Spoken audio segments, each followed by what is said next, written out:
The stethoscope was cold against Martin Weber's chest. Captain James Morrison pressed it to 3 different points along the boy's rib cage, listening for something that made sense. Something that could explain why an 18-year-old prisoner of war was still conscious, still breathing, still somehow alive. The sound that came back through the stethoscope was wrong. Completely wrong. The left lung whispered normally, air moving in and out like wind through prairie grass. But the right lung crackled and wheezed like wet paper being slowly torn apart. Morrison had heard this sound before. Twice. Both times the patient had died within 36 hours. But this boy was standing. Barely. His knuckles were white where they gripped the edge of the examination table. His breathing was shallow, careful, like every inhale was a negotiation with death.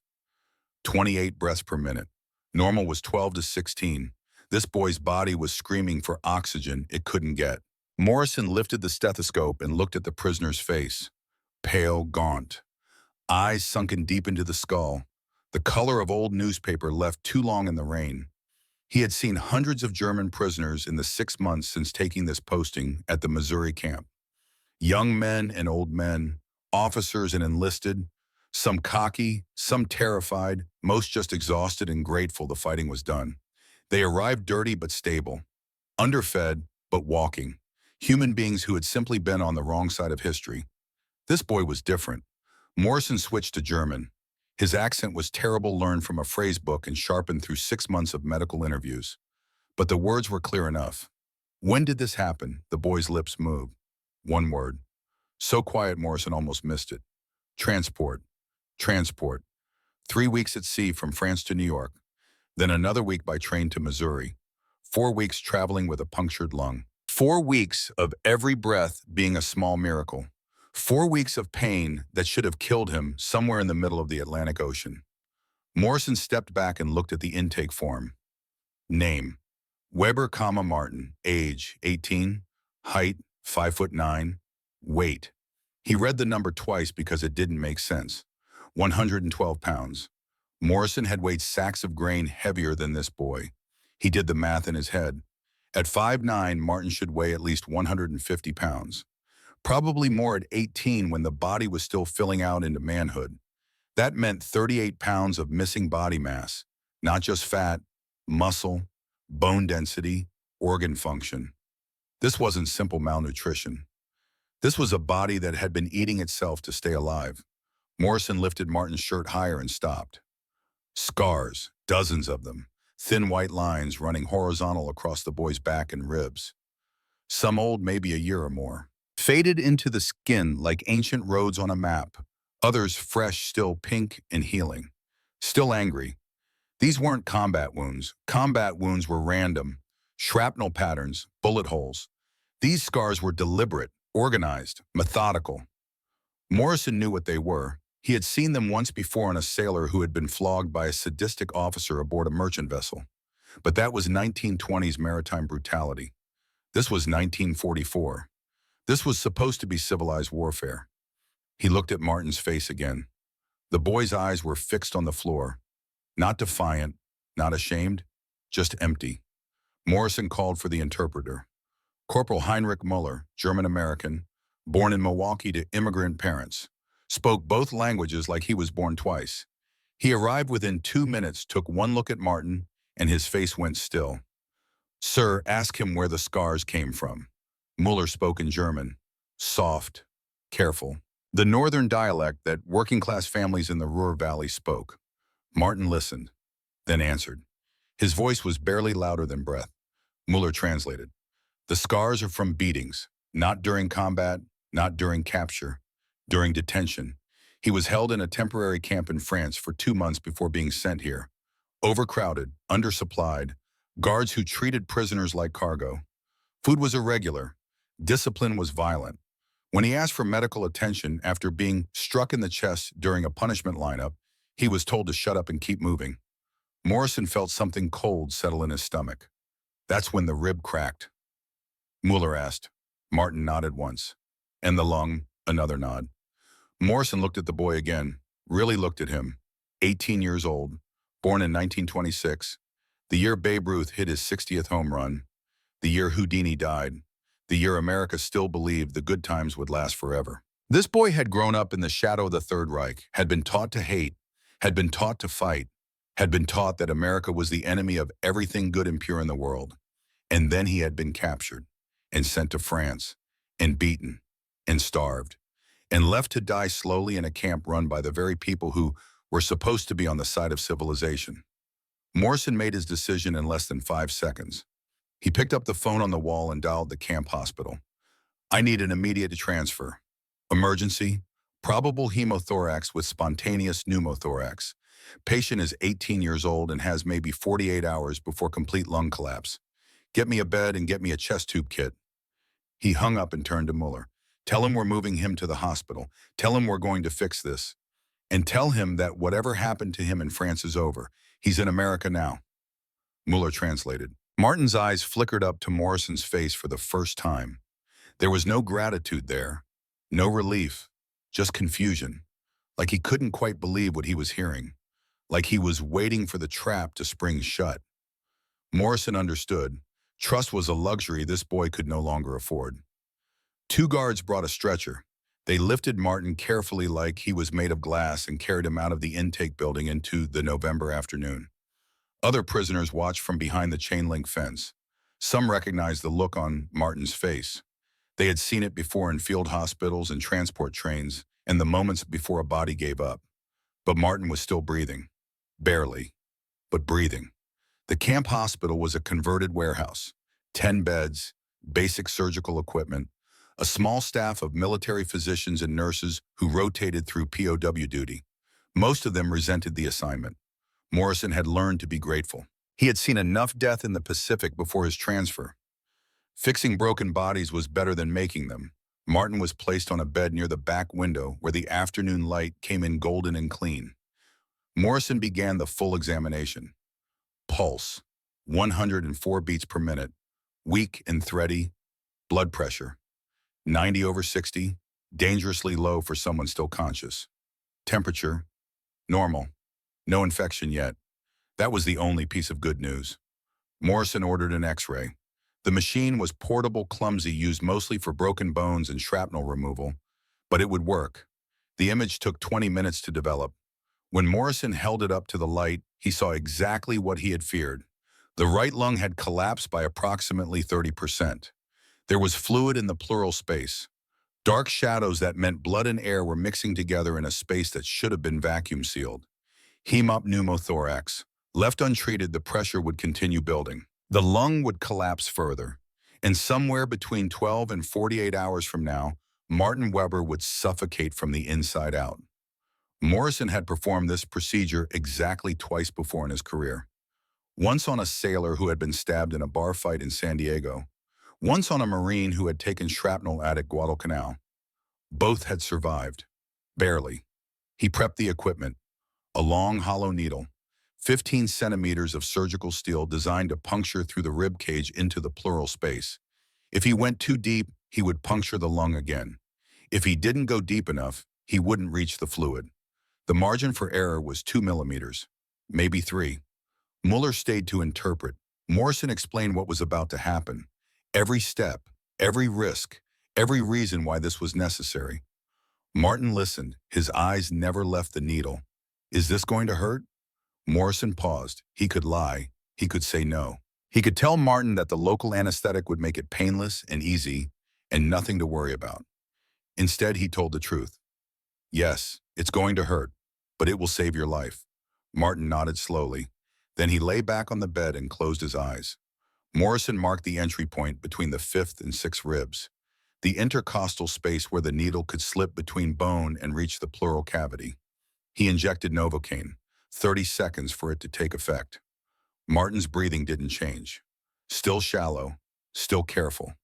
Morrison positioned the needle, placed his hand flat against Martin's ribs to stabilize, pressed forward.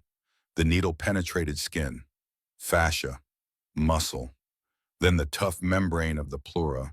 There was a moment of resistance, then a pop so subtle Morrison felt it more than heard it. Fluid began to drain immediately. Dark red blood mixed with clear pleural fluid flowed into the collection bottle at the bedside. Morrison watched the volume carefully. Too much drainage too fast could cause the lung to re-expand violently and tear further. Too little left the pressure in place.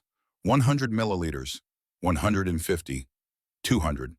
Morrison stopped, removed the needle, bandaged the site, gave orders to the nurse on duty, a young woman from Tennessee who had volunteered for the Red Cross and ended up assigned to POW medical care. Her name was Sarah, not Eleanor. Morrison's wife, Eleanor, was back in Pennsylvania caring for her aging mother, had been for 3 months. The separation was hard but necessary. Family came first.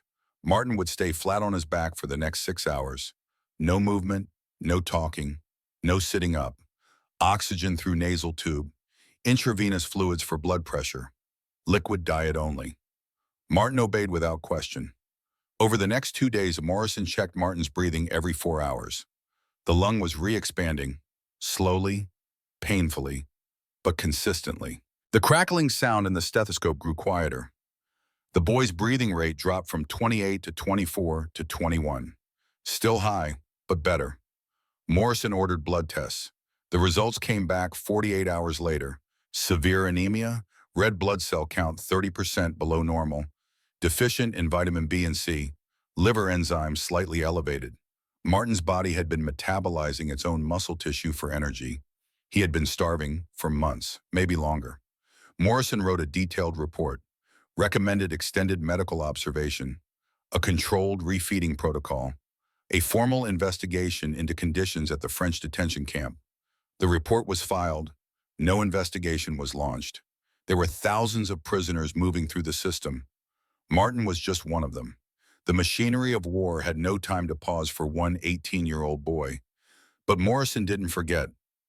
He checked Martin every morning before making rounds, listened to his lungs, monitored his weight, watched the scars begin to fade, and slowly over 3 weeks, Martin began to believe that maybe, just maybe, he might survive this war after all.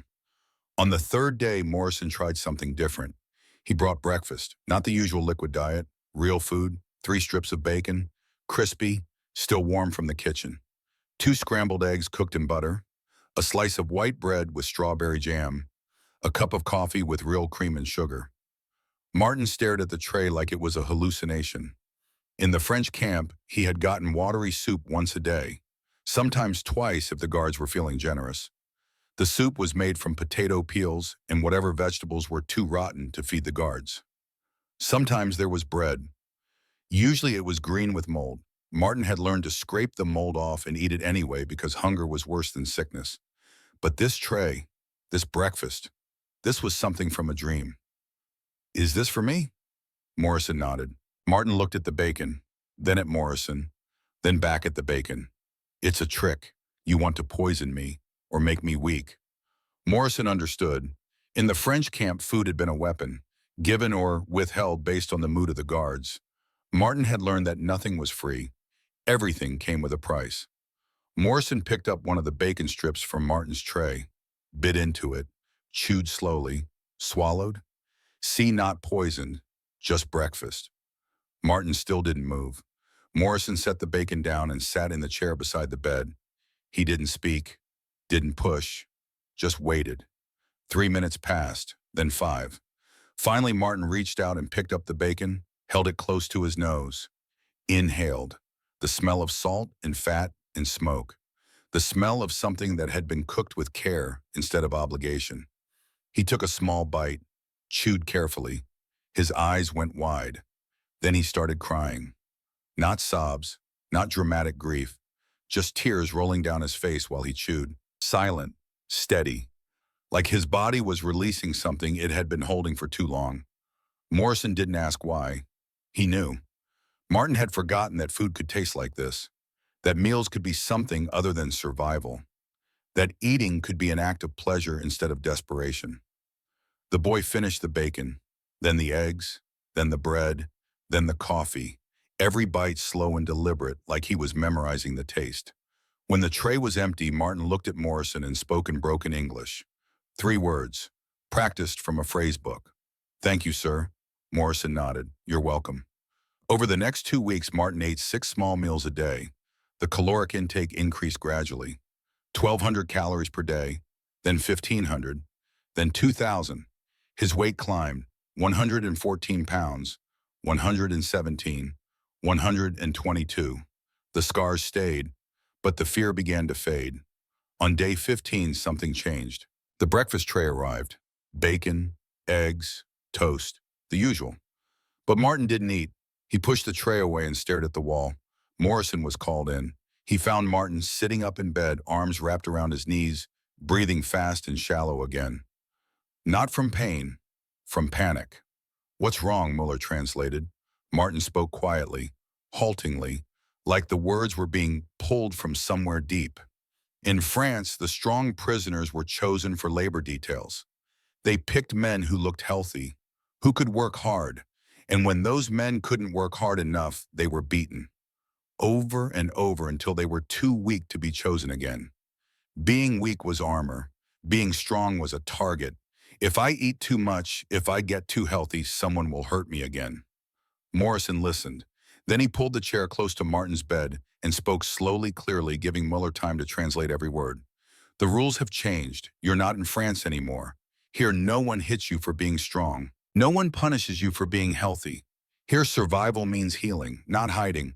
I know it's hard to believe, but I need you to try to."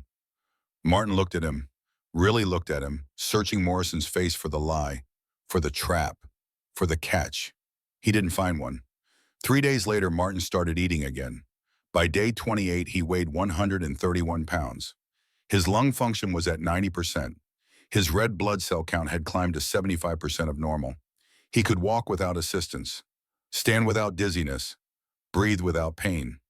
Morrison signed the discharge papers. Martin would be transferred to the general population. Barracks 14, a long wooden building that housed 20 prisoners. Some Wehrmacht soldiers, some Luftwaffe crew, one former naval officer, all of them waiting for the war to end so they could go home. Martin packed his belongings, which meant he put on a clean shirt and picked up the small Bible the Red Cross had given him. That was all he owned in the world. Before he left the hospital, Morrison stopped him at the door. He reached into his wallet and pulled out a photograph. A young man in a Marine uniform, 19 years old, dark hair, bright smile, the kind of face that belonged to someone who believed the world was fundamentally good. "This is my son, David. He's in the Pacific right now. I haven't heard from him in 6 weeks." Morrison's voice was steady, but his hands shook slightly as he held the photograph. "Every time I treat a prisoner, I think about David. I think about what would happen if he was captured. I think about whether someone would save him the way I'm trying to save you. So when I look at you, Martin, I don't see an enemy. I see someone's son. And I'm doing for you what I hope someone would do for him." Martin took the photograph, studied it carefully, then handed it back. "I will pray for him." Morrison nodded, slipped the photo back into his wallet. "Thank you." What Morrison didn't know, what he couldn't know because the telegram hadn't arrived yet, was that David Morrison had been killed 3 weeks earlier, shot by a sniper on a beach in Iwo Jima, dead before his body hit the sand. The telegram was sitting in an office in Washington, waiting to be processed, waiting to destroy a father's hope. But in that moment, standing in the doorway of the camp hospital, with November lights streaming through the windows, Morrison still had hope. And Martin had been given a second chance at life. Neither of them knew how much they would need each other in the months to come. Martin walked across the camp toward Barracks 14. Other prisoners watched him through the fence. Some nodded, some looked away. One older man, a sergeant with hard eyes and an iron cross pinned to his jacket, stared at Martin with open contempt. Martin didn't meet his gaze. He had learned in France that survival meant invisibility. That lesson hadn't left him yet. He reached the barracks and stepped inside. 20 bunks, wood stove in the center, windows that let in cold Missouri air. Men sitting on beds, writing letters, playing cards, talking in low voices. One man stood up immediately. Young, maybe 20, blonde hair and farmer's hands. He smiled and extended his hand. "Friedrich Holst, but everyone calls me Fritz." "Welcome, I heard you were in the hospital." "Glad you made it." Martin shook his hand carefully. "Martin Weber." Fritz gestured to an empty bunk in the corner. "That one's yours. It's quiet, away from the stove so you won't get too hot at night. And it's near the window. I figured you might like fresh air after being inside so long." Martin set his Bible on the thin mattress and sat down. The bunk creaked, but held. Thank you. Fritz sat on the bunk across from Martin's and leaned forward, elbows on knees. Listen, I'm going to tell you something important. See that group over there? He nodded towards 6 men sitting together near the stove. The older sergeant with the Iron Cross was in the center. They were speaking German too quietly to hear, but their body language was tense, coiled. That's Sergeant Krauss and his men. They still think we're going to win this war. They still believe in the Fuhrer, and they don't like prisoners who seem too comfortable here. So keep your head down. Don't make friends with the guards. Don't smile too far. Just do your work and stay invisible. Martin understood. He had been practicing invisibility for months. That night, Martin lay in his bunk and listened to the sounds of Barracks 14. Snoring, coughing, someone playing a harmonica softly, a tune Martin didn't recognize. Outside, the wind moved through the Missouri grassland like water. Clean, cold, free. For the first time since his capture, Martin felt something close to peace. But peace, he would learn, was a fragile thing, and the war was not yet over. Morning in Barracks 14 began at 6 o'clock with the sound of a bell. Sharp, metallic. Not cruel, just punctual. Martin had learned in France to wake before the guards arrived. To be standing and ready before violence had a chance to find him. Here the bell was just a bell, but his body remembered. He was always awake 5 minutes early. The prisoners filed out into the November cold for roll call. 200 men standing in lines while American guards counted them with clipboards and board efficiency. No shouting, no beatings, just names being checked off a list. Martin waited for the moment when it would turn ugly, when someone would decide to make an example, when the facade of civility would crack. It never did. Breakfast was served in the mess hall. Long tables, metal trays, food that steamed in the cold morning air. Oatmeal with brown sugar, toast with butter, coffee that was actually hot. Martin ate slowly, still cautious, still waiting for someone to tell him it was a mistake, that this food wasn't for prisoners, that he had broken some rule he didn't understand. Fritz sat across from him and grinned. You look like you're waiting for an ambush. Martin didn't deny it. In France, if you ate too fast, they said you were greedy. If you ate too slow, they said you were ungrateful. There was no right way, only wrong ways that earned different punishments. Fritz nodded, took a bite of toast. That's over now. Here you just eat. Nobody cares how fast or slow. Nobody's keeping score. Martin wanted to believe him. The oatmeal was warm and sweet. The coffee was strong enough to taste like something real. But belief was a luxury that required trust, and trust was something Martin had buried deep in a French prison yard. After breakfast came work assignments. Martin's name was called for farm detail, light duty, doctor's orders. He would be working with the agricultural crew maintaining the camp's vegetable gardens and livestock pens. The guard who announced it was young, mid-20s maybe. He had freckles and a Texas drawl that turned every word into something lazy and musical. Weber, you're with me today. Name's Corporal Anderson, but everyone just calls me Buck. Buck Anderson was 6 feet tall and built like someone who had spent his whole life doing hard work in the sun. He wore his uniform like it was a costume. Like underneath the army green, he was still a cowboy waiting for the war to end so he could go back to being what he really was. They walked together across the camp toward the farm area. Fields of winter wheat stubble, chicken coops, a small barn that housed 2 horses and a dairy cow. Everything was organized, clean, nothing like the chaos Martin had expected. Buck talked while they walked. His voice was easy, conversational, like Martin was a neighbor instead of a prisoner. You ever work on a farm before? Martin shook his head. I grew up in Hamburg, city boy. My father was a teacher. Buck nodded like that made perfect sense. Well, farm work ain't complicated. Just gotta feed the chickens, collect eggs, mend fences when they break, keep the animals happy. And if you do it right, nobody bothers you. It's honest work. The kind that makes you tired in a good way instead of a bad way. You know what I mean, Martin did. In France, exhaustion had been a punishment, something inflicted. Here it sounded like something earned. They spent the morning repairing a section of fence that had been damaged by wind. Buck showed Martin how to hammer the nails at an angle so they held better, how to test the tension on the wire so it wouldn't sag, how to work with your hands in a way that felt productive instead of pointless. While they worked, Buck talked about Texas, about growing up on a ranch outside San Antonio, about learning to ride before he learned to read, about enlisting after Pearl Harbor because it seemed like the right thing to do even though he hated leaving the ranch and the horses and the wide open sky. Thought I'd see combat, thought I'd be doing something important. Instead, they stuck me here watching German boys who don't want to fight anymore. Don't get me wrong, I'm grateful I'm not getting shot at, but sometimes I wonder if I'm doing my part. Martin listened. He didn't know what to say. Buck's honesty felt dangerous, like something that could be used against him. But Buck didn't seem to care. He just kept talking. Easy. Open. Like there were no secrets worth keeping. Around noon, Buck pulled a canteen from his belt and took a long drink. Then he reached into his pocket and pulled out a small glass bottle. Dark brown, curved, beaded with condensation even in the cold November air. He held it out to Martin.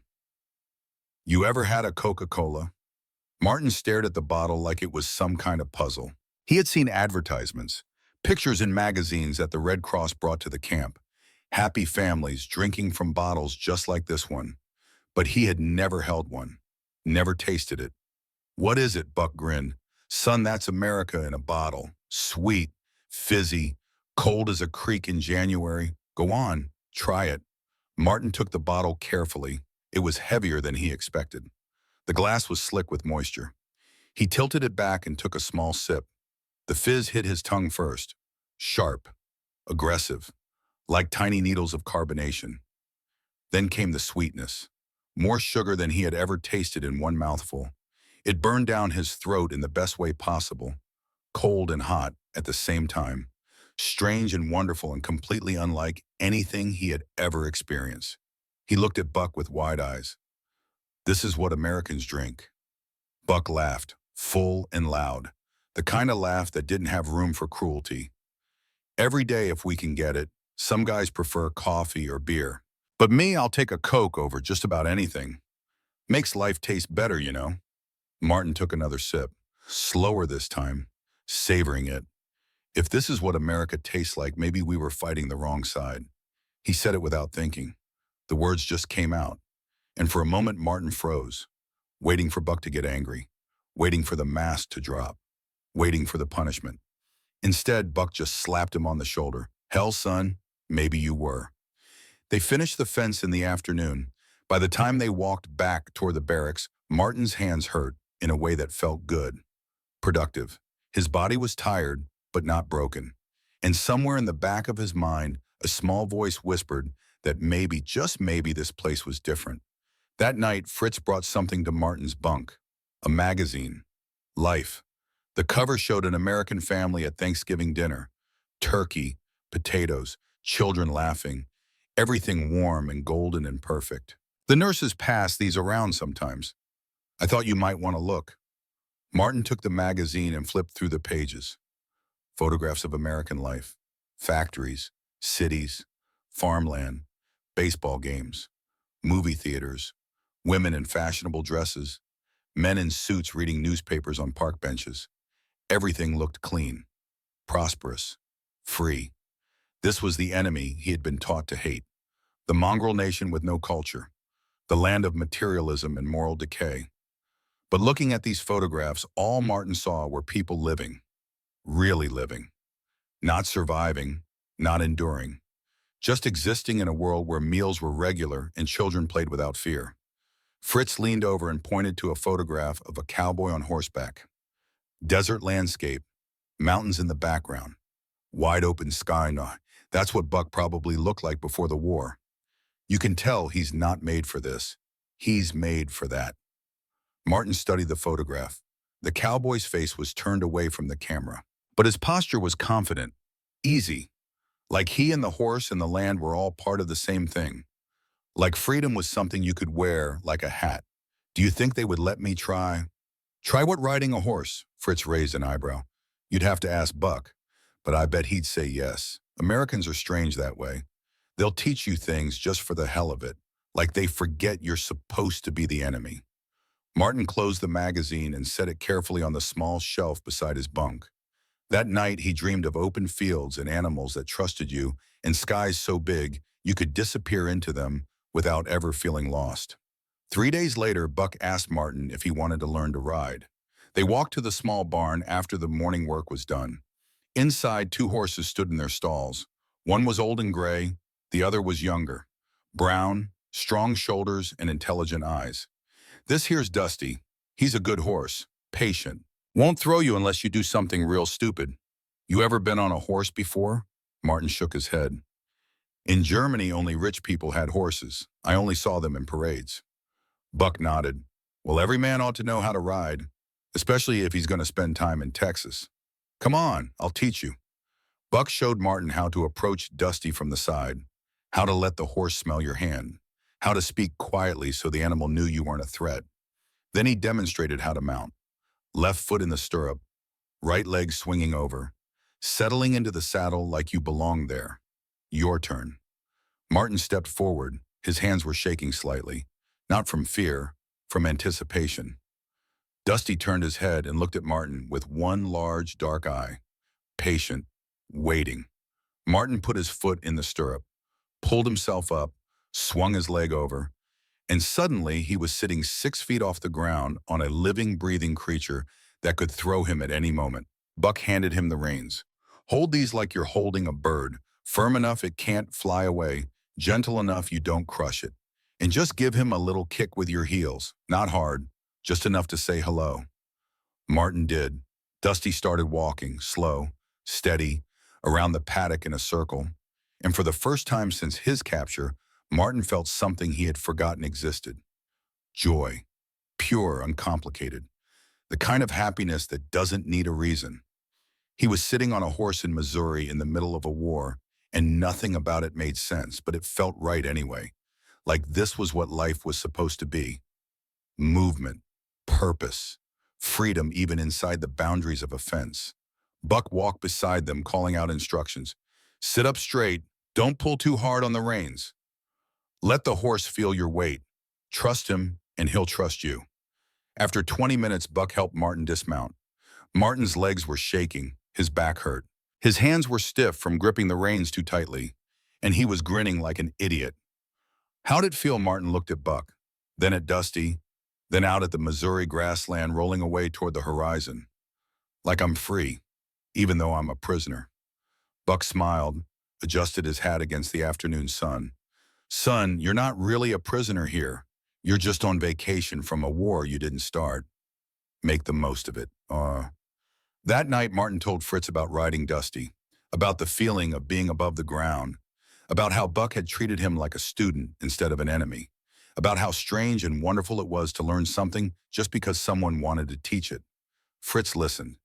Then he leaned back on his bunk and stared at the ceiling.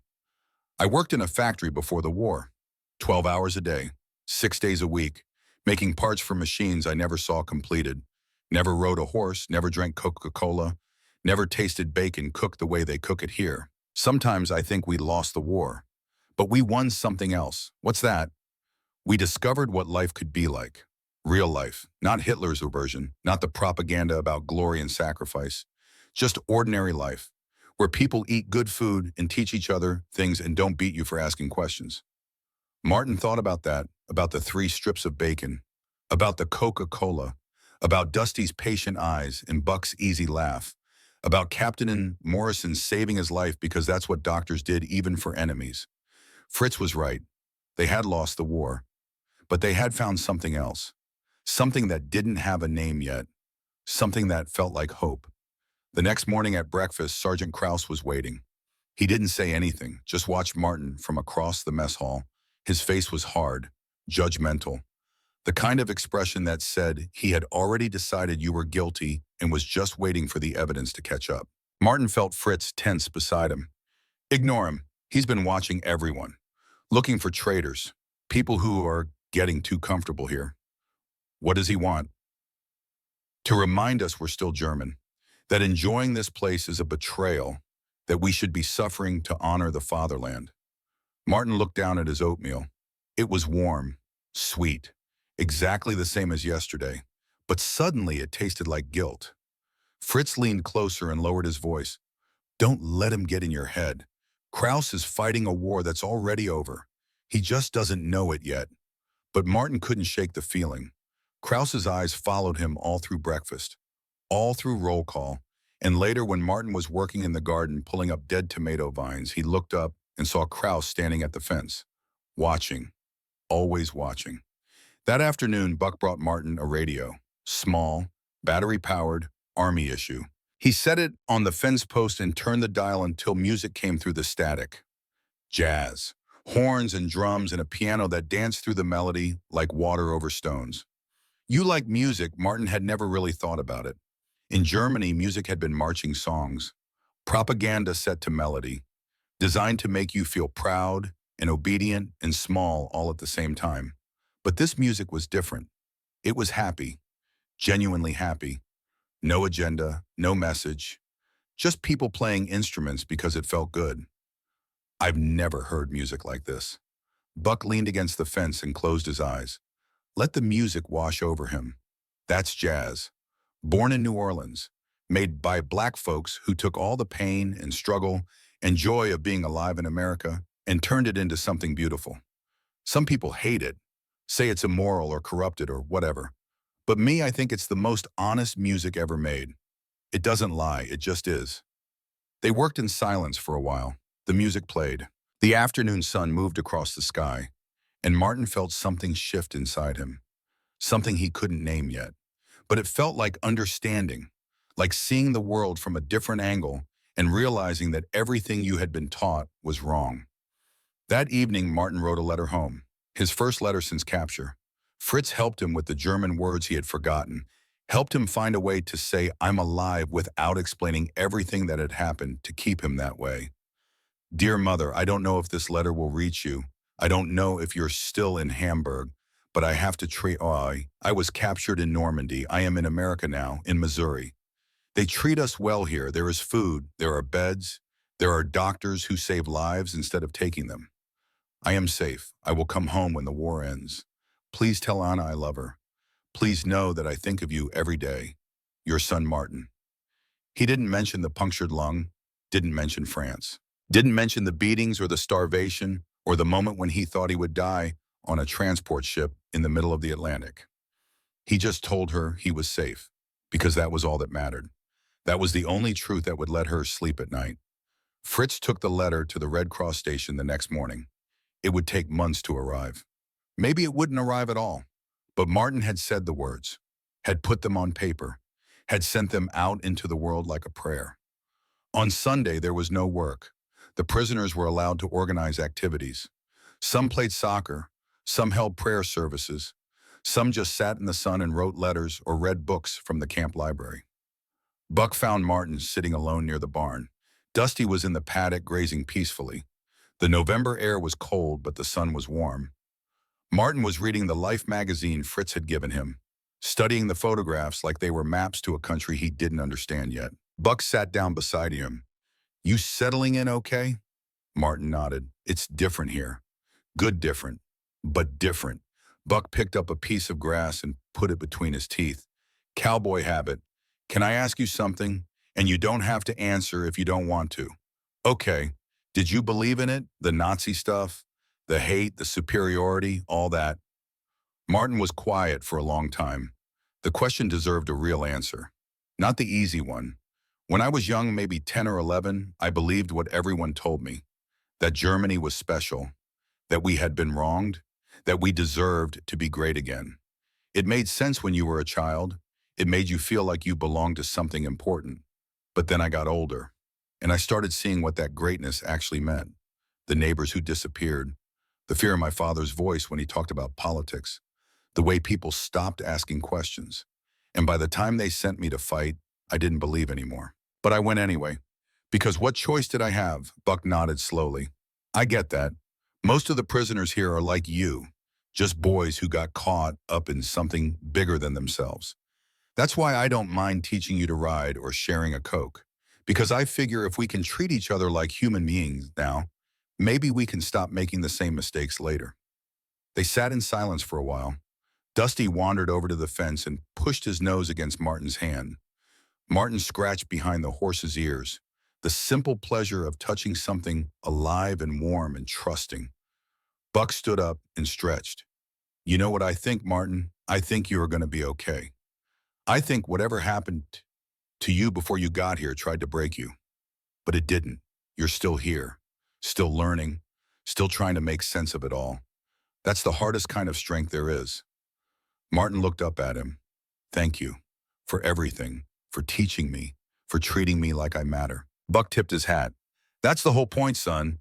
Everyone matters. He walked away.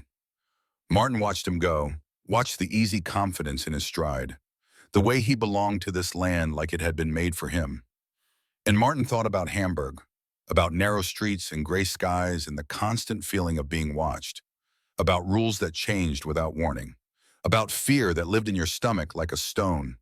And he thought about Texas, about wide open spaces and cowboys who shared Coca-Cola and horses who let you ride them and doctors who saved your life just because that's what doctors did. 4 months ago, Martin had believed America was the enemy, the destroyer of culture, the land of moral decay. But now sitting in the Missouri sun with Dusty's warm breath on his hand and jazz music still playing somewhere in his memory, Martin understood something new. He had been lied to for 18 years about everything. That night, Sergeant Krause made his move. The mess hall was crowded at dinner, 200 men eating in relative silence, the clatter of forks on metal trays, the scrape of chairs, the low murmur of German conversations that never got too loud, because even here, even in safety, old habits of caution remained.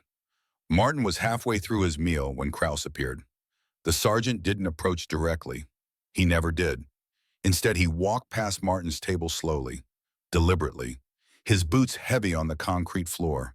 When he reached the end of the table, he stopped and turned, looked directly at Martin, his eyes cold, calculating. The eyes of someone who had already decided you were guilty and was simply waiting for the right moment to pronounce sentence. I saw you yesterday, riding that horse, laughing with the American Guard. Martin set down his fork. Fritz tensed beside him. Krause leaned forward, placed both hands on the table. You're becoming one of them. You're forgetting who you are. Forgetting what we're fighting for. Forgetting that these people are the enemy. Martin met his gaze, held it. Something had shifted inside him over the past weeks. The fear that had kept him small in France was still there, but it was competing now with something else, something harder to name. Maybe it was anger, maybe it was clarity, maybe it was just exhaustion with being afraid. I haven't forgotten anything. I'm just learning. Learning how to be a traitor. Learning that the enemy might not be who we were told it was. The mess hall went quiet, not completely, but quiet enough that the men at nearby tables stopped eating, stopped talking, started paying attention. Krause's face went red. He reached across the table and knocked Martin's tray onto the floor. Food scattered. The metal tray rang against concrete. 3 strips of bacon lay in the dirt. Wasted, ruined. That bacon is worth more than your ideology. Martin said it quietly, but everyone heard. Krause grabbed Martin by the collar and yanked him up from the bench. Fritz stood up immediately. So did 2 other prisoners, but Krause's men were faster. They moved in from the sides. 6 of them, forming a circle. You little traitor. You think because the Americans are soft with you, because they feed you and give you toys to play with, that makes them right. You think comfort is the same as truth? Martin looked at the bacon on the floor, then back at Krause. I think truth is whatever keeps you alive, and your truth almost killed me. Krause shoved Martin backwards, hard. Martin stumbled. His back hit the edge of the next table. Pain shot through his ribs. The old injury, the punctured lung that Morrison had saved. It wasn't fully healed yet, would never be fully healed, and Krause had just reminded him of that. Martin doubled over, coughed, tasted copper, not a lot, just enough to know something had torn slightly, just enough to know he was bleeding inside again. Fritz lunged forward, but Krause's men held him back. The mess hall erupted, prisoners shouting, some supporting Krause, some defending Martin, guards rushing in from all sides, whistles blowing, the organized calm of the camp collapsing into chaos. Buck was the first guard to reach them. He pushed through the crowd, saw Martin on the ground, saw Krause standing over him, saw the blood on Martin's lips. What the hell happened here? Krause straightened, composed himself. His English was excellent. A disagreement. Nothing more. The boy lost his balance. Buck looked at Martin, then at Fritz, then at the bacon scattered on the floor. He wasn't stupid. He knew exactly what had happened. Kraus, you're coming with me. You and your men. Now. Kraus didn't argue. He just smiled. Cold. Satisfied. Like he had proven his point. Like getting punished was worth it if it meant reminding everyone who they really were. The guards separated them. Kraus and his men were marched toward the administrative building. Martin was helped to his feet by Fritz and another prisoner. He could stand, could breathe, but every breath hurt now. Sharp, stabbing, the familiar sensation of something wrong inside his chest. Buck put a hand on Martin's shoulder. We need to get you back to the hospital. Let Morrison check you out. Martin nodded, couldn't speak. The coughing had started again, small, controlled, but persistent. They walked across the camp in the cold March evening.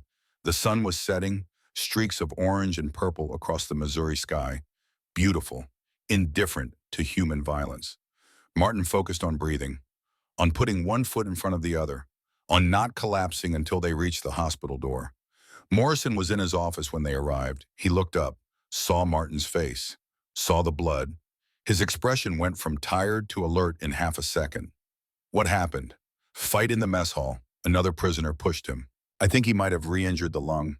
Morrison moved quickly, guided Martin to an examination bed, pulled out his stethoscope, listened to both lungs. Left side normal, right side. Pause. Frown, crackling, faint. But there. Damn it. Morrison's voice was quiet, controlled. But Martin heard the frustration underneath. The anger at having to fix something that had already been fixed once. It's not as bad as before, but there's some fluid accumulating again.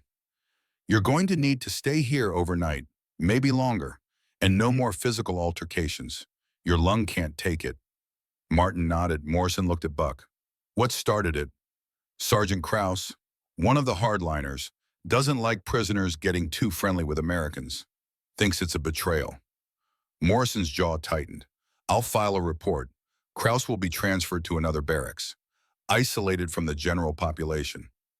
If he can't behave, he'll spend the rest of the war in solitary. Buck nodded, looked at Martin. I'm sorry, kid. Should have seen that coming. Martin found his voice. It was rough, thin, but functional. Not your fault. Kraus has been looking for a reason. I gave him one. What reason? I told him his ideology was worthless. Buck laughed, short, sharp, almost proud.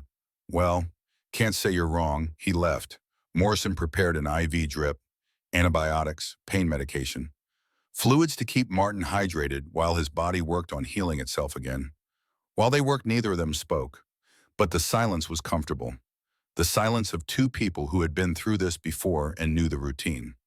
After the IV was in place, Morrison sat down in the chair beside Martin's bed. He looked older than he had 6 weeks ago, tired, lines around his eyes that hadn't been there before.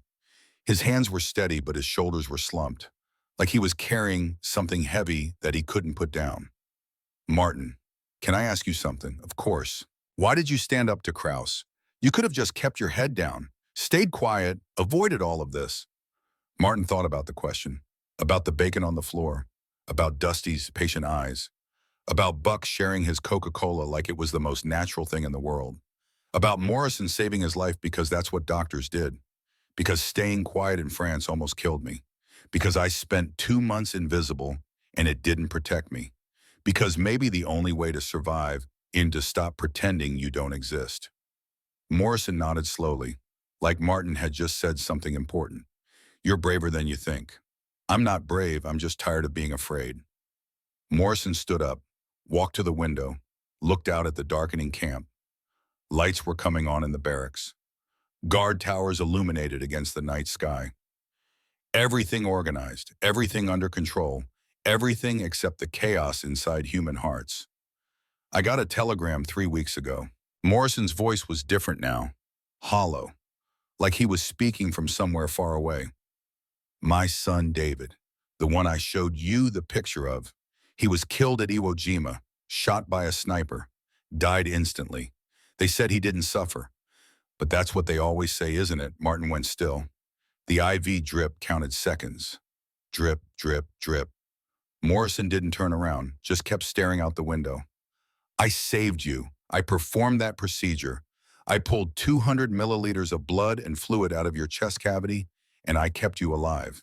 And the whole time I was thinking about David, thinking that if he was ever captured, if he was ever hurt, maybe someone would save him the same way. Maybe my kindness here would create kindness somewhere else, like the universe kept score, like good deeds were currency you could trade for the life of someone you loved. Morrison's voice cracked slightly. But it doesn't work that way. I saved you, and David died anyway. And I keep asking myself if it was worth it. If spending all that time on a German boy meant I wasn't doing something else that might have mattered more. If I made the wrong choice. Martin sat up slowly, ignoring the pain in his chest, ignoring the IV line pulling at his arm. He looked at Morrison's back, at the shoulders that carried the weight of a father's grief. Captain Morrison, sir, look at me, please. Morrison turned. His eyes were red, not crying, but close. You saved me so your son wouldn't have died for nothing. You showed me that even in war, humanity survives, that Americans really do value life, even enemy life, that the things we were told about you, about this country, were lies. David died fighting for that truth, and you live that truth every day. If you hadn't saved me, I would have died believing America was exactly what the Nazis said it was. But because of you, I know better. And I'll spend the rest of my life telling people what I learned here. Your son didn't die for nothing, and neither did your kindness. Morrison stood frozen. Then slowly he walked back to the chair and sat down, put his face in his hands, and cried. Not loudly, not dramatically, just the quiet, exhausted tears of someone who had been holding something in for too long. Martin didn't speak, didn't try to comfort, just stayed present, just existed in the same space, bearing witness to grief that couldn't be fixed but could be shared. After a while, Morrison wiped his eyes, took a breath, composed himself the way doctors do, the way men who have responsibilities do, the way people who can't afford to break down completely do. Thank you, Martin. I needed to hear that. It's true, I know. That's why it helped. Martin spent 3 days in the hospital. The fluid in his lung was minor, just enough to cause pain, not enough to be dangerous. Morrison kept him for observation anyway, partly because it was medically prudent, partly because Martin needed rest, partly because Morrison needed someone to talk to who understood what it meant to lose everything and keep going anyway. On the third day, Fritz visited, brought news from Barracks 14. Kraus had been transferred to a different section of the camp. Isolated housing, no contact with general population. His men had been dispersed. The tension in the barracks had eased. People were talking again, playing cards. Some of them had even started asking about Martin, asking when he would return, wanting to know if he was okay. They're worried about you. Even the ones who don't speak English. Even the ones who were afraid to stand up to Kraus. They saw what you did. They saw you refused to stay small. And it mattered. Martin didn't know what to say to that. Didn't know how to process the idea that his moment of anger in the mess hall had meant something to people he barely knew. Fritz leaned back in his chair. Something else happened. Big news. Really big. What Germany surrendered. Unconditional surrender. Signed yesterday. The war in Europe is over. The words landed like stones in water. Ripples spreading outward, changing everything.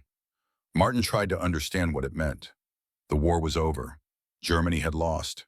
The Third Reich had fallen. Everything he had been told was permanent had collapsed. What happens now? Fritz shrugged. They're saying we'll be repatriated, eventually. Could be months. Could be a year. Depends on how long it takes to process everyone. But we get to go home, whenever that is. Home. Martin thought about Hamburg, about narrow streets and his mother's face, about Anna, about the house where he grew up, about Germany, about what would be left when this was all over. Are you happy that the war is over? Fritz thought about it. I'm relieved. That's different from happy. I'm relieved the killing has stopped. Relieved I don't have to go back to fighting. Relieved I might actually survive this. But happy I don't know. We lost everything. Our country, our future, our identity. What do we go back to? Martin understood. Victory would have been terrible in its own way, but defeat was a different kind of terrible. the kind that left you standing in rubble, wondering what came next. That evening, the entire camp was assembled in the yard, 2,000 German prisoners standing in formation while the camp commander announced the news officially. Germany had surrendered. The war was over. Repatriation would begin soon. Everyone would eventually go home. The reactions were mixed. Some men wept. Some cheered. Some stood in silence processing the fact that everything they had fought for had ended. Martin watched faces, saw grief, saw relief, saw confusion, saw the complicated truth that victory and defeat were never as simple as the words suggested. Fritz found Martin in the crowd, put a hand on his shoulder. "We did it. We survived." Martin nodded, but survival felt strange. Like waking up from a dream you couldn't quite remember. Like realizing you had been someone else for a long time, and now you had to figure out who you were supposed to be next. That night, Martin couldn't sleep. He lay in his hospital bed listening to the sounds of the camp at night. Distant voices, footsteps, the wind moving through the grassland like whispered prayers. He thought about Morrison, about David dying on a beach in the Pacific, about the telegram that had arrived too late to change anything, about grief that couldn't be fixed but had to be carried anyway. He thought about Buck, about the easy way he shared Coca-Cola and taught riding lessons and treated enemies like neighbors, about the America that existed in cowboy hats and jazz music, and the simple generosity of someone who had enough and didn't mind sharing.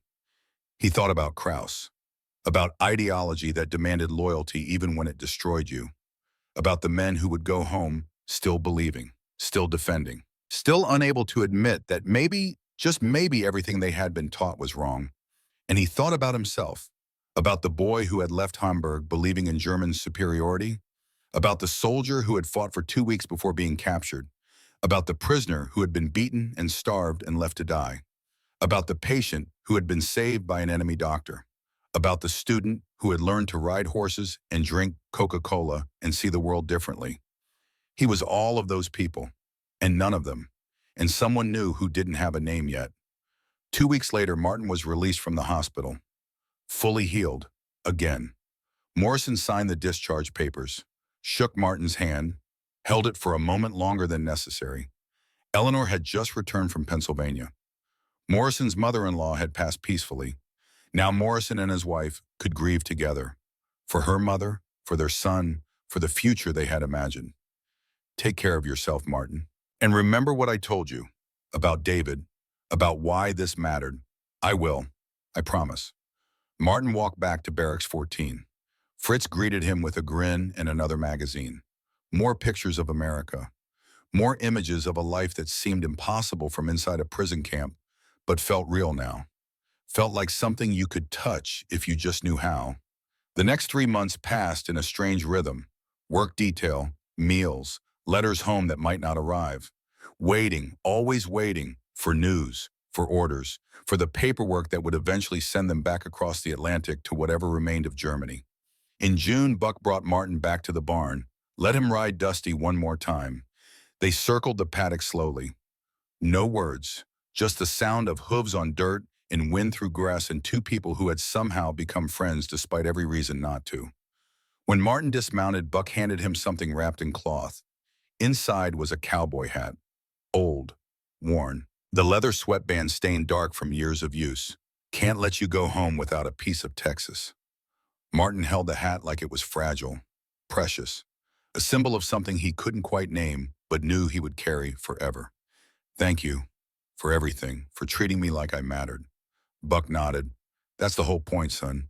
Everyone matters. Don't forget that when you go back. Don't let them convince you otherwise. In July, the orders came. Martin was scheduled for repatriation. He would leave in 2 weeks. Train to New York, ship to Germany, return to whatever was left. The night before he left, Morrison called him to his office. On the desk was a small wooden box. Morrison opened it. Inside was a watch, silver, simple, the kind that soldiers wore, the kind that kept time through battles and quiet moments and everything in between. This was David's. I want you to have it. Sir, I can't accept this. You can, and you will. Because you reminded me why we fought this war. Not to kill, not to conquer, but to protect the possibility of moments like this.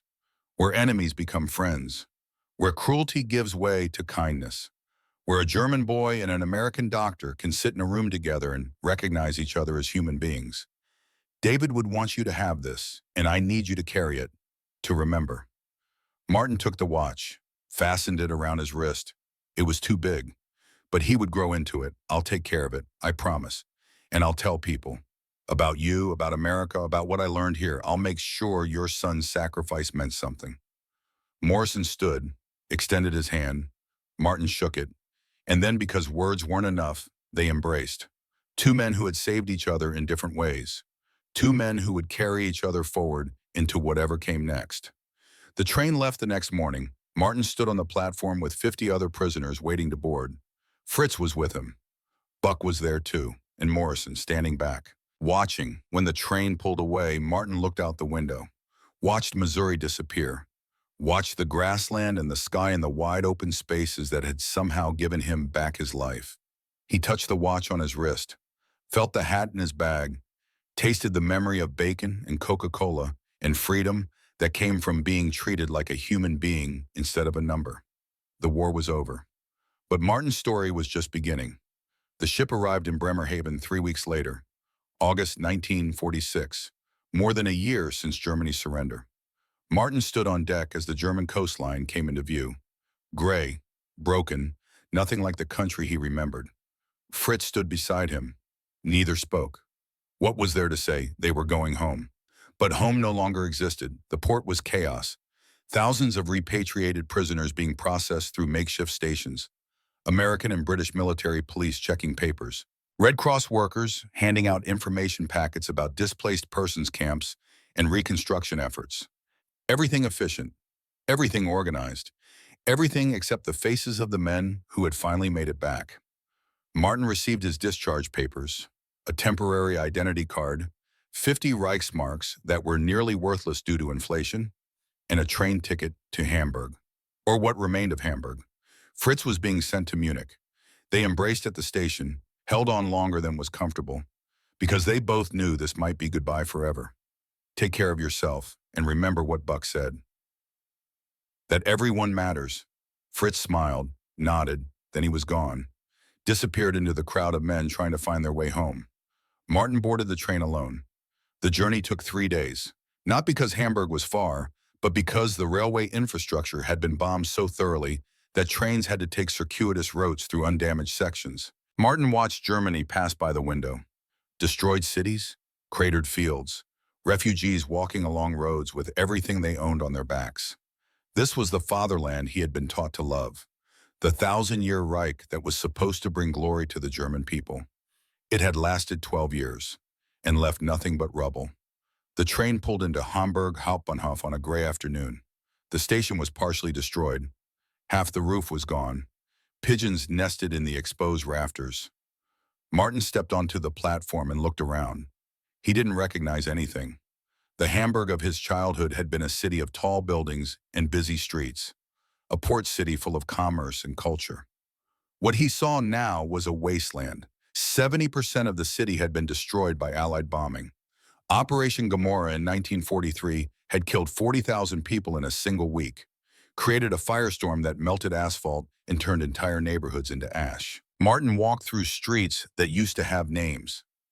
Now they were just paths between rubble.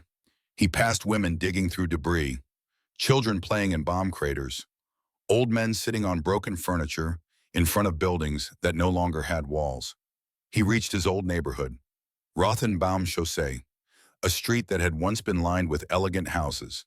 His family had lived at number 47, a 3-story building with a garden in back where his mother grew roses. Number 47 no longer existed. The entire block had been leveled. Nothing remained except foundations and scattered bricks. Martin stood in the middle of what used to be his street and tried to remember what it had looked like. Tried to superimpose memory onto ruins. He couldn't. For the first time since leaving Missouri, Martin cried. Not silent tears like when he ate bacon.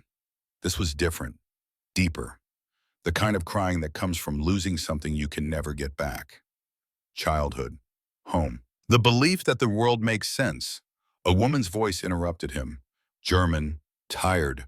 Are you looking for someone? Martin turned. An older woman stood nearby, thin, gray hair, eyes that had seen too much. The Weber family. They lived here before the war. She nodded slowly. Elizabeth Weber and her daughter. They survived the bombings, evacuated to the countryside in '43. Came back after the war ended. They're in the displaced persons camp now. Alsterdorf, about 3 kilometers north. Martin thanked her, started walking. The displaced persons camp was a converted warehouse complex. Hundreds of families living in rooms separated by hanging blankets, communal kitchens, shared bathrooms. The smell of too many people living in too little space. But it was shelter. It was safety. It was better than the streets. Martin asked the camp administrator about Elizabeth Weber. The man checked a ledger, nodded, pointed to Section C, Room 17. Martin walked through the camp, past families eating dinner from tin plates, past children doing homework by candlelight, past a man playing accordion while others sang old folk songs, everyone trying to create normalcy in a place that was anything but normal. He reached Room 17. A blanket hung across the doorway. Martin stood outside for a full minute. His heart was pounding. His hands were shaking. He had survived a punctured lung, survived France, survived the Atlantic crossing, survived a year in Missouri. But standing outside this blanket terrified him more than anything else. Because what if they didn't recognize him? What if he had changed too much? What if the boy who left Hamburg in 1943 was gone forever? He knocked on the wall beside the doorway. A woman's voice. Suspicious. Cautious. Yes, mutter. It's me. It's Martin. Silence. Then footsteps. The blanket pulled aside. His mother stood there. 46 years old, but looking 60. Hair that had been brown was now mostly gray. Skin lined with worry and hunger. In years of fear, she stared at Martin like she was seeing a ghost. 5 seconds of silence. Then she threw her arms around him and held on like he might disappear. Martin, my God, Martin, you're alive. You're alive. A younger voice from inside the room. Mama, who is it? Anna appeared, 16 years old now. The last time Martin had seen her, she was 13. Still a child. Now she was almost a woman, taller, thinner, eyes that had lost their innocence. She looked at Martin, blinked. Then her face crumpled, and she started crying. Oh, I thought you were dead. We thought you were dead. The three of them stood in the doorway holding each other, crying, not speaking, just existing in the miracle of being together again. Eventually they moved inside. The room was small, 2 beds, a table, a few possessions. Everything they owned in the world could fit in 2 suitcases. Elizabeth made tea from herbs she had been saving. They sat around the table. And Martin told them a version of his story. He told them he had been captured at Normandy, sent to a prisoner of war camp in America, in Missouri, that he had been treated well, fed properly, given medical care, that he had worked on a farm, learned English, made friends with some of the guards.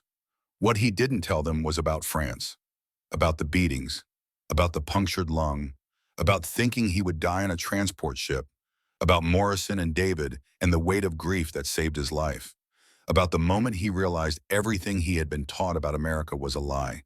He told them enough to ease their worry, but not enough to make them understand what he had really been through. Anna asked questions. What was America like? What did people eat? Did Martin see cowboys? Were there really cars everywhere?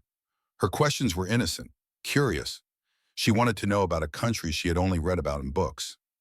Martin answered carefully. Yes, there were cowboys. And cars. And more food than anyone knew what to do with. And people who were kind, even to enemies. And a sense of freedom that was hard to explain, but impossible to forget. Elizabeth listened quietly. Then she asked the question Martin had been dreading. Did you have enough to eat? Were you warm? Did they hurt you? Martin looked at his mother, saw the worry lines around her eyes, saw the way her hands trembled slightly when she held her teacup, saw a woman who had lost her husband to ideology, who had spent 3 years not knowing if her son was alive, who had survived Hamburg's destruction and come back to nothing. He couldn't tell her the truth, not all of it, because she had already carried enough. I had enough, mutter. I was warm. I was safe. And now I'm home. Elizabeth reached across the table and took Martin's hand. Thank God. Thank God you're home." That night, Martin lay on a thin mattress on the floor of room 17. Anna slept in one bed, Elizabeth in the other. Outside, the sounds of the camp at night, coughing, crying, whispered conversations, people trying to sleep in a place that would never feel like home. Martin touched the watch on his wrist. David's watch. Felt the cowboy hat folded carefully in his bag. Remembered Missouri. Remembered Buck's laugh and Morrison's quiet strength and the taste of Coca-Cola and the feeling of sitting on Dusty's back and seeing the world from a different angle. He had survived the war, but he wasn't sure he had survived intact. Over the next months, Martin found work. The occupation authorities needed laborers to clear rubble, to rebuild roads, to reconstruct infrastructure. The work was hard, physical. His lung hurt sometimes when he lifted heavy beams or worked in cold weather. But it was honest work, the kind Buck had talked about, the kind that made you tired in a good way. By 1948, his family had been assigned a small apartment, 3 rooms in a partially rebuilt building. It wasn't much, but it was theirs. Martin got a better job working construction for a British company. The pay was decent, enough to buy food, enough to start saving. In 1950, Martin met Ingrid. She was 26, worked as a secretary for the city administration. They married that fall in a small ceremony attended by family and a few friends. The reception was held in the apartment Elizabeth had helped them find. Wine and bread and whatever food people could contribute. Nothing fancy, but it was real. It was life continuing. In 1952, their first child was born, a son. Martin named him David. Ingrid asked why that name. Martin held his newborn son and looked out the window at Hamburg, at a city slowly rising from ruins, at people who had learned to keep living despite everything. Someone I knew once told me his son's name was David. He died in the war. I want to honor that. I want to remember that sometimes enemies aren't enemies. Sometimes they're just people trying to do the right thing. Ingrid didn't understand, not really, but she accepted it. And David Morrison Weber grew up healthy and strong in a Germany that was determined never to make the same mistakes again. Martin never told his family about the punctured lung, never told them about France, never told them about the nights he woke up gasping, about how he couldn't ride the U-Bahn because enclosed spaces triggered panic, about how sudden loud noises made him flinch, about the nightmares that never quite went away. In 1955, a doctor examining Martin for a construction job noticed the scar tissue on his lungs. Asked what happened. Martin said it was a war injury. The doctor classified him as partially disabled. Martin received a small pension from the government, 80 Deutsche Marks per month. It wasn't much, but it helped. The years passed, David grew up, 2 more children followed. Thomas in 1954, Maria in 1957. Martin worked hard, provided for his family, became the kind of father who was present but quiet, who loved fiercely but struggled to show it, who carried weight that no one else could see. He never watched war movies, never joined veterans associations, never talked about his service. When the children asked, Ingrid would say their father fought bravely and came home. That was all they needed to know. But Martin wrote letters. Twice a year, every May and every December. He wrote to Captain James Morrison at an address in California. Long letters in careful English, telling Morrison about his life, about Hamburg rebuilding, about his children, about the Germany that was emerging from the ashes. And Morrison wrote back. Long letters about Missouri, about the camp closing in 1946, about retirement, about Eleanor and how they had learned to live with David's absence, about the watch that Martin wore and whether it still kept good time. The letters continued for 30 years. In December of 1975, Morrison wrote that his health was failing, that doctors had given him months, maybe a year, that he wanted to see Martin one more time before the end. Martin was 49 years old. He had never been on an airplane, had never left Germany since returning in 1946. But he bought a ticket to Los Angeles, used money he had been saving for years, told Ingrid he needed to do this, needed to say goodbye properly. The flight took 14 hours. Martin spent most of it staring out the window, watching the Atlantic pass below, the same ocean he had crossed twice before, once half dead, once finally alive.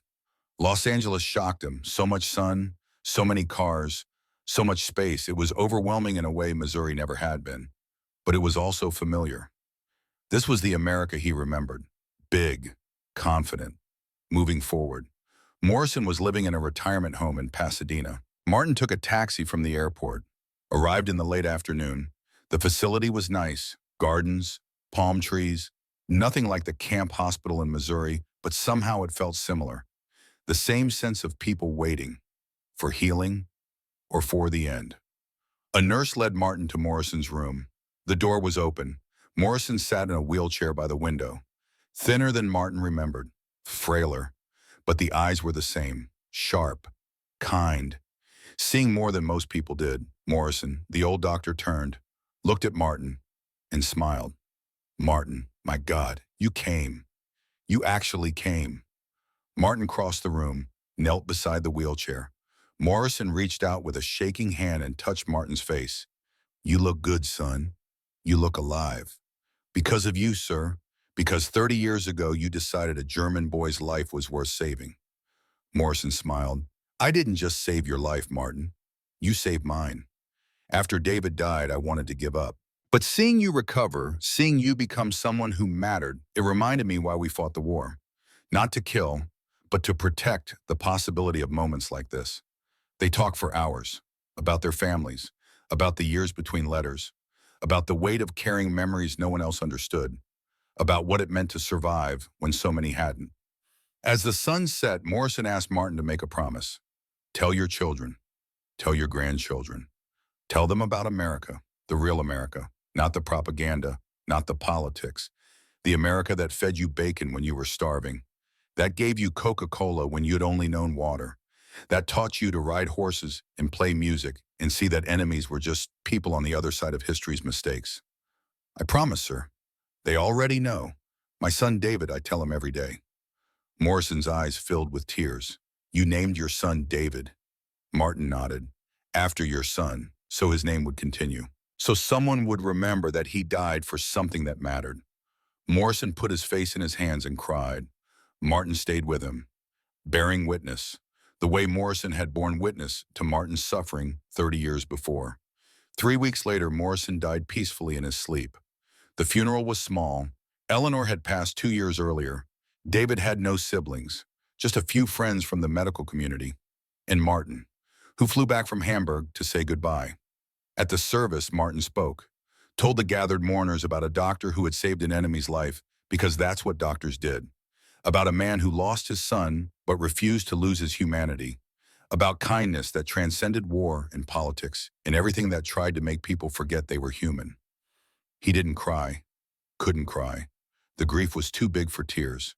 So he just stood at the front of the chapel and told the truth about James Morrison, about the debt that could never be repaid, about the legacy that would outlive them both. Martin returned to Hamburg, back to his life, his work, his family. But something had shifted. Morrison's death had closed a chapter, had severed the last connection to that time in Missouri when everything changed.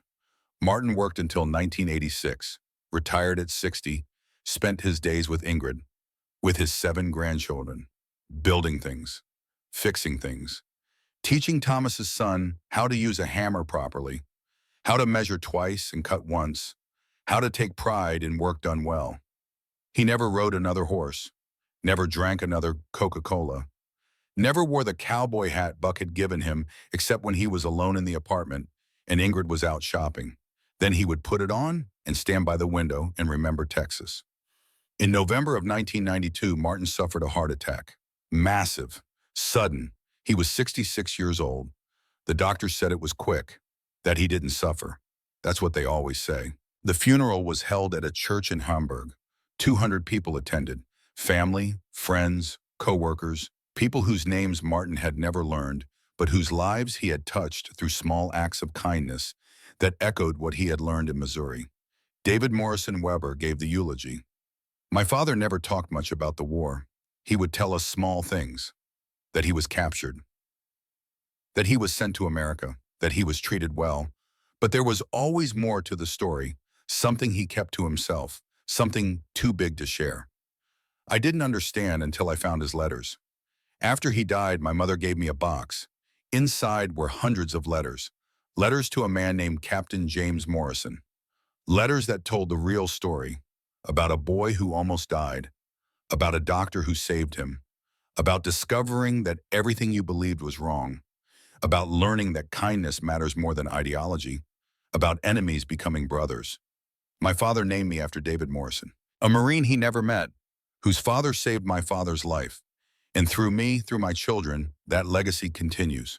The legacy of compassion, of seeing humanity even in those we're taught to hate, of refusing to let war make us forget what matters. My father was German by birth. He fought for Germany. He was captured by America. But in his heart, in the deepest part of who he was forever grateful for what America taught him. That everyone matters, that dignity isn't earned, that freedom is a gift we give each other. David paused, looked out at the congregation, at Martin's friends and family, and the people who had known him as a quiet man who worked hard and loved deeply and carried weight no one else could see. Today we say goodbye to Martin Weber, builder, husband, father, grandfather, survivor. And tomorrow we wake up and try to live the way he lived, with kindness, with courage, with the memory that sometimes the most important thing we do is save one life. And sometimes the most important thing we do is let ourselves be saved. The service ended. The mourners filed past the casket, paid their respects, went back to their lives.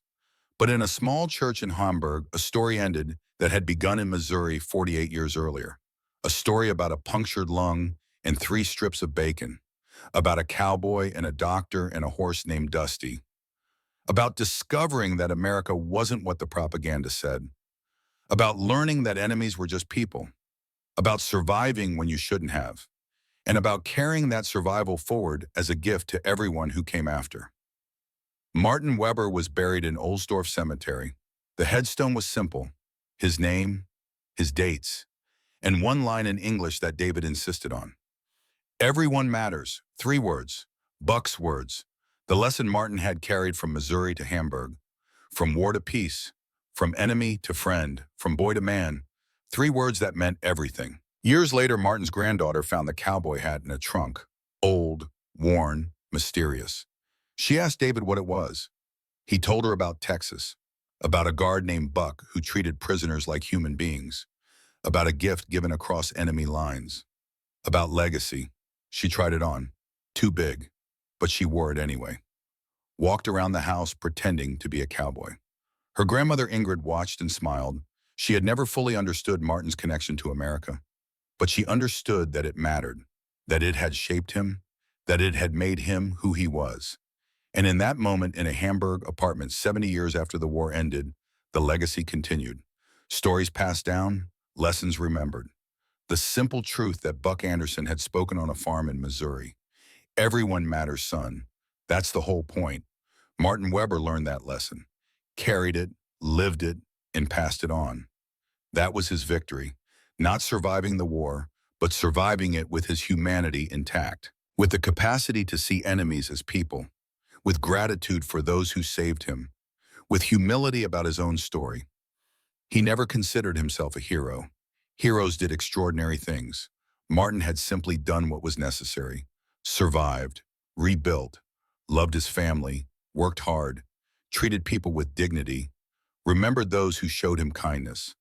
But maybe that's what heroism really is. Not grand gestures, just small acts of humanity repeated over a lifetime. Just refusing to let bitterness win. Just teaching the next generation that kindness is stronger than hate. That people matter more than politics. That sometimes the most important thing you can do is simply remember. In 2010, David Morrison Weber's daughter, Anna Weber, wrote her doctoral dissertation on German prisoners of war in American camps. She interviewed dozens of survivors, read thousands of pages of records, and she uncovered her grandfather's story. The full story, the one he had never told.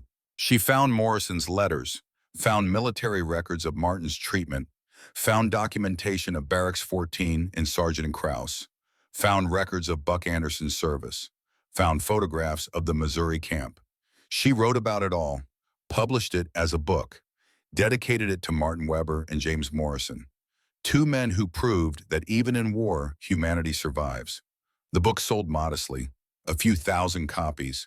It wasn't a bestseller, but it reached the people who needed to read it. Veterans who recognized their own stories. Families who learned secrets their grandfathers had kept. Young people who discovered that history is more complicated than heroes and villains. And in Texas and San Antonio, a man named James Anderson read the book and recognized his grandfather's name, Buck Anderson, the cowboy who shared Coca-Cola with a German boy, the guard who taught an enemy to ride. James contacted Anna. They met in Hamburg, stood together at Martin's grave. Two grandchildren of men who had been on opposite sides of history but had found common ground in kindness. James brought something with him, a photograph, yellowed, creased, but still clear. It showed Buck Anderson standing next to a young man on horseback.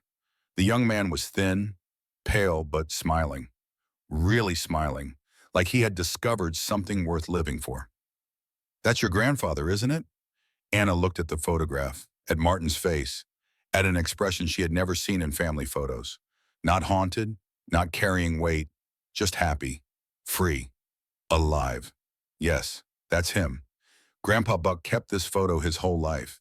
He told my father stories about the German prisoners, about teaching them to ride, about sharing what little he had, about treating people like people. He said it was the most important work he ever did, more important than fighting, teaching enemies that they weren't enemies anymore." Anna held the photograph carefully, like it was sacred, like it was proof of something that mattered more than words could say. "Can I make a copy?" James smiled. "You can keep the original. I think your grandfather should have it back." They stood together in the cemetery, two strangers connected by history, by kindness passed down through generations, by the simple truth that what we do matters, that how we treat each other echoes forward through time. Anna added the photograph to the book's second edition.